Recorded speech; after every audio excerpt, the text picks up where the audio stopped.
Hai teman-teman, Assalamualaikum. Perkenalkan, nama saya Vivian Sinar Francisca dari kelas 12 IPS 2, nomor absen 34, SMA Negeri 16 Semarang. Di video kali ini, saya akan menceritakan sejarah perang gerilya yang dilakukan oleh Jenderal Sudirman. Yuk kita simak videonya. Pernahkah kamu mendengar perang gerilya Jenderal Sudirman? Yap, Jenderal Sudirman pernah bergerilya demi mempertahankan kemerdekaan Indonesia. Kisah perang gerilya Jenderal Sudirman ini merupakan salah satu sejarah penting dan membuktikan sosok pahlawanan beliau. Teman-teman, perang gerilya Jenderal Sudirman dan pasukannya ini terjadi pada akhir tahun 1948 sampai ke pertengahan tahun 1949.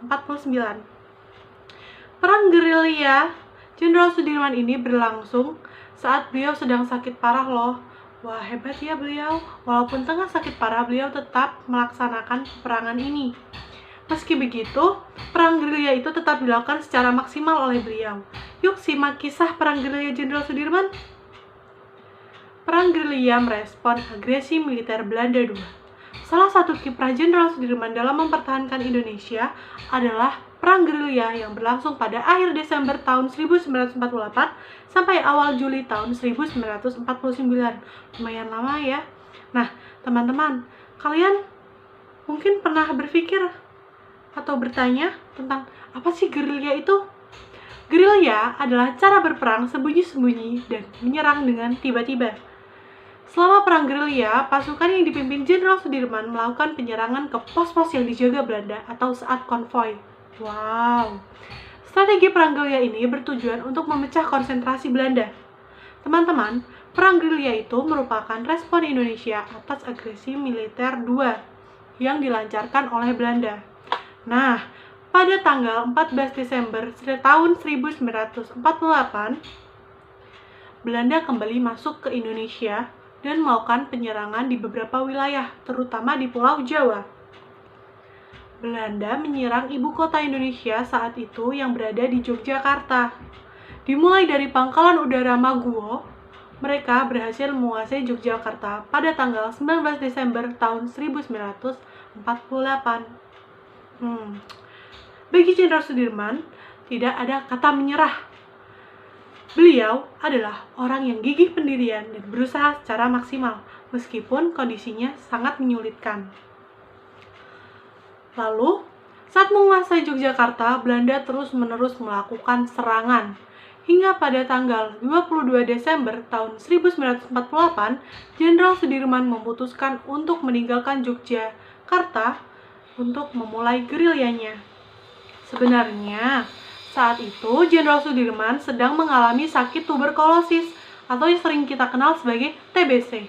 Bersumber dari Kompas.com dan keterangan dalam situs Kementerian Pendidikan Budaya Kemendikbud menyebutkan bahwa kondisi itu membuat paru-paru beliau hanya berfungsi 50%. Kasihan ya jenderal kita.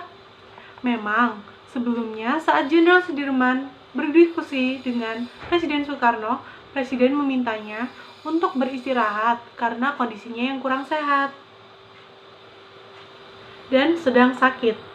Namun, menurut ahli sejarah, Jenderal Sudirman justru menjawab, "Tidak, Bung, saya tetap bersatu dengan rakyat. Karena sesuai dengan ucapan saya harus bergabung dengan rakyat, menentukan kemerdekaan Indonesia." Itulah yang beliau katakan pada Presiden Soekarno. Perang gerilya membutuhkan perjalanan panjang, di mana Jenderal Sudirman dan pasukannya harus keluar masuk hutan dan melewati jalur pedesaan. Wow. Sampai akhirnya, saat kondisi kesehatan Jenderal Sudirman memburuk dan tidak kuat berjalan, Jenderal Sudirman ditandu oleh para prajuritnya yang setia. Wah, setia sekali ya mereka. Meski sedang sakit, Jenderal Sudirman tetap mampu memberikan strategi perang yang baik dan bisa memotivasi pasukannya. Hebat ya jenderal kita dan pasukannya. Beliau memang tidak pernah berperang langsung, namun pemikirannya lah yang memimpin para prajurit. Dengan taktik perang gerilya Belanda jadi kebingungan karena adanya serangan yang dilakukan secara tiba-tiba. Di samping itu, Jenderal Sudirman juga menyiapkan sebuah serangan yang direncanakan dengan matang. Serangan itu dilakukan pada tanggal 1 Maret tahun 1949 secara serentak di pagi hari di seluruh wilayah Indonesia. Serangan ini ada di ibu kota Indonesia, yaitu Yogyakarta. Pada 1 Maret tahun 1949 pukul 6 pagi waktu Indonesia Barat, sirine di seluruh penjuru kota Yogyakarta dibunyikan sebagai tanda serangan dimulai. Wow, bisa bayangin nggak ya? Kira-kira seramai apa pada pagi itu saat sirine dinyalakan? Jadi penasaran nggak sih? Selagi Jenderal Sudirman bergerilya di pelosok desa, serangan di Yogyakarta itu dipimpin oleh Letkol Soeharto, Panji Sumual, Mayor Sarjono, Mayor Kusno, Letnan Amir Murtopo, dan Letnan Mas Duki. Strategi perang gerilya yang dilakukan dari Provinsi Daerah Istimewa Yogyakarta, Jawa Tengah, hingga Jawa Timur itu pun membuahkan hasil loh teman-teman. Akhirnya Belanda pun berhasil dipukul mundur. Wah, hebat ya! Perang gerilya Jenderal Sudirman dan pasukannya berhasil membantu Indonesia mempertahankan kemerdekaannya. Lalu teman-teman, hal apa aja sih yang bisa kita teladani dari perjuangan Jenderal Sudirman ini?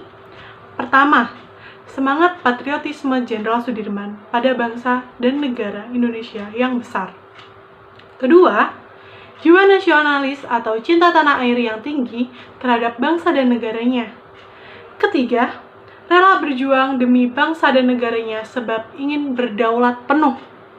Keempat, semangat berkorban demi kemerdekaan Indonesia. Kelima, pantang menyerah meski dengan senjata seadanya. Yang keenam, meski sedang sakit, Jenderal Sudirman tetap mampu berjuang untuk kemerdekaan Indonesia, hingga akhirnya dikenal sebagai pahlawan bangsa. Dan ketujuh, bersatu dan bergabung dengan rakyat demi mewujudkan kemerdekaan Republik Indonesia. Nah, teman-teman, itu tadi adalah cerita singkat dari sejarah perang gerilya yang dilakukan oleh Jenderal Sudirman beserta pasukannya.